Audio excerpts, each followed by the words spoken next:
Voilà, donc je reste toujours quand même dans la mythologie. Moi, je suis une férue d'histoire, j'adore ça. Et je vais vous montrer ce tableau, c'est Oedipe et le Sphinx. Quel médecin ne connaît pas l'histoire d'Oedipe? Oedipe qui a épousé sa mère, tué son père et qui s'est crevé les yeux à la fin. Mais en fait, ça, c'est juste la fin de l'histoire.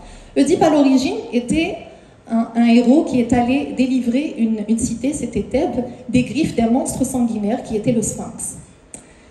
Et le Sphinx, en fait, il tuait les voyageurs, il ravageait les récoltes, et il avait juré de ne jamais quitter Thèbes, sauf si quelqu'un répondait à son énigme. En fait, c'est un animal énigmatique. Et donc, Oedipe arrive, bien sûr, le Sphinx, il réussit à répondre à l'énigme du Sphinx, à trouver, il délivre Thèbes. Mais pourquoi je vous en parle? Quel est le rapport avec la maladie de Fabry? Le rapport, c'est que la maladie de Fabry, c'est une maladie qui est secondaire à un défaut du métabolisme des sphingolipides. Et les sphingolipides tirent leur nom du mot sphinx. Pourquoi? Parce que quand on les a découvertes, on n'en connaissait pas l'utilité. C'était quelque chose d'énigmatique et donc on les a appelés les sphingolipides. Deuxième raison pour laquelle je vous montre ce tableau, c'est que c'est une maladie génétique. Vous voyez Oedipe, vous voyez le sphinx sur lui, et c'est une maladie qui touche surtout l'homme.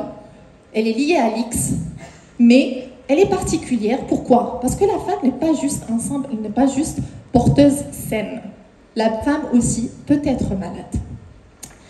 J'en parle également aujourd'hui parce que c'est une maladie qui est meurtrière sur plusieurs générations. En fait, les patients décèdent.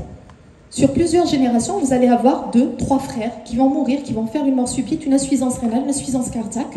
Ensuite, la génération d'après, ça sera la même chose. Celle d'après, ça sera encore la même chose. Et donc, c'est une cause extrêmement... C'est une maladie rare, oui, mais c'est une cause de morbimortalité chez le sujet jeune.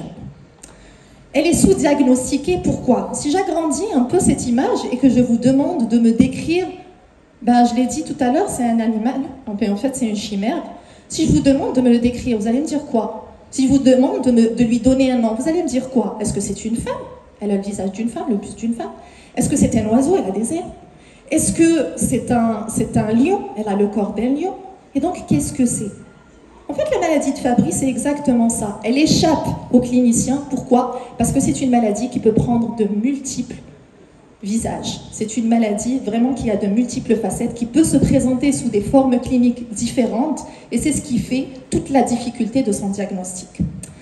Et c'est pour ça qu'il est très important de connaître ce qu'on appelle les red flags, ou les drapeaux rouges, ou les signes d'alarme, qui vont vous dire que quand vous recevez ce genre de patient, vous allez regarder, vous allez vous dire, si vous allez les connaître et vous dire, ça, c'est un malade qui est suspect de maladie de Fabry.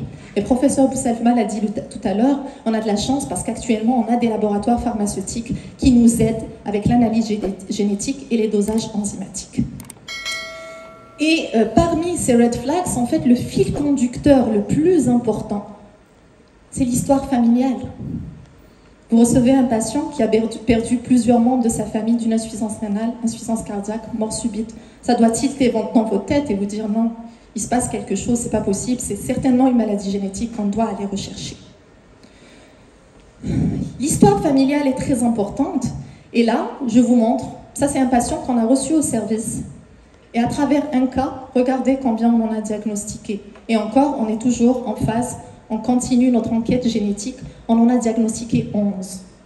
On en a diagnostiqué 11, c'est bien, mais il se trouve que 5 sont déjà décédés. Mort subite, à 32 ans, à 34 ans, à 40 ans et à 50 ans, d'une insuffisance rénale. Il se trouve que d'autres membres de sa famille sont également malades, au stade d'insuffisance rénale terminale, sans étiologie connue jusque-là, alors que c'est une maladie de Fabry. Et donc, on a choisi cette thématique en se disant, ben, peut-être qu'on est utopique, mais on se dit plus jamais ça. On ne veut plus revoir ce genre de choses. Quand un patient fait des manifestations de maladie de Fabry, le médecin doit avoir un œil averti et diagnostiquer pour empêcher justement ce génocide sur plusieurs générations.